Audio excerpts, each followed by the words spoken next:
We watched with bated breath as Camilla Parker-Bowles ascended the throne. We looked at the main details of the ceremony. Camilla Parker-Bowles' personal history was followed by the whole world, without exaggeration, from the discussed and condemned relationship with Prince Charles to, perhaps, one of the most important and memorable moments in the history of the royal family, the coronation ceremony. We tell you how Camilla's ascent to the throne took place, what moments it was memorable, and, of course, we look at the unique royal vestments. Coronation was remembered not only by the ascension to the throne of the King of Great Britain, but also by the title change of his wife, Queen Consort Camilla. On May 6, in Westminster Abbey, Camilla Parker-Bowles officially ascended the throne with the title of Queen. This morning a solemn procession set off from Buckingham Palace, the point of departure for which was, of course, Westminster Abbey.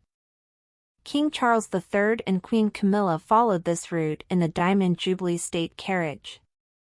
After arriving at the Abbey, the royal coronation began, which consisted of 5 parts. The ceremony for Queen Consort Camilla began when she swore allegiance to the king. Her ascension to the throne was a little less modest, but no less solemn. Camilla was anointed, crowned, and enthroned.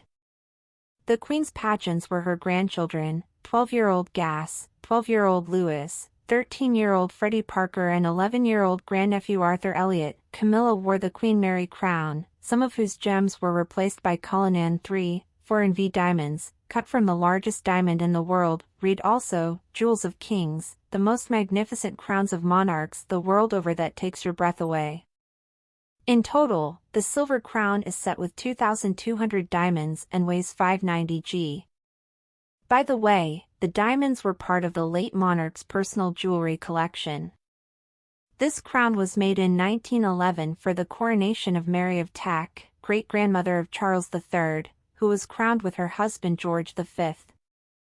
And in order to change the design of the headpiece, 4 of its 8 arches were removed.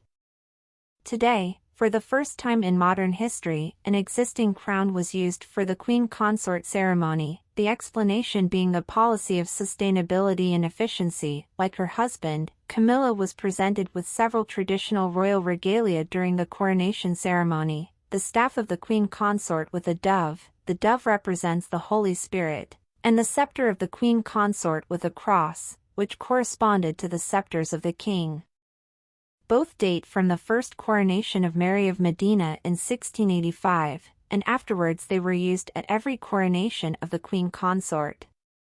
And, of course, the hollow gold orb, decorated in the same style as the monarch's orb.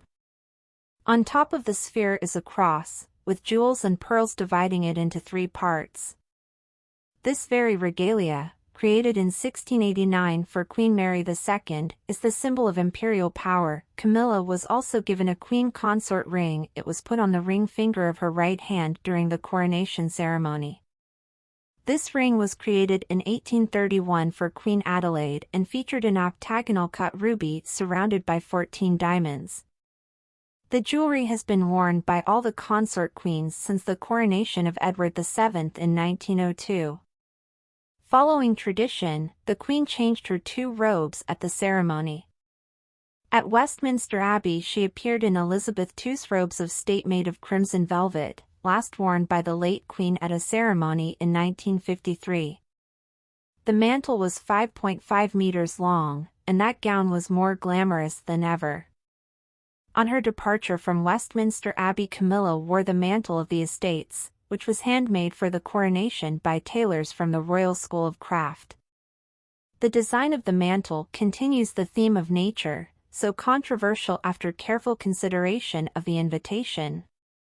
Plants, bees, beetles and, of course, the lily of the valley. This particular flower decorated Camilla's wedding bouquet and was known to be Elizabeth II's favorite flower. After the king and queen descended from their thrones, the celebratory procession returned to Buckingham Palace. This time Charles and Camilla used the 260-year-old golden state carriage, which has been involved in every coronation since William IV in 1831. And, of course, the gala event, in which Queen Consort Camilla looked as dignified and noble as ever, culminated with the monarch family's appearance on the balcony of Buckingham Palace.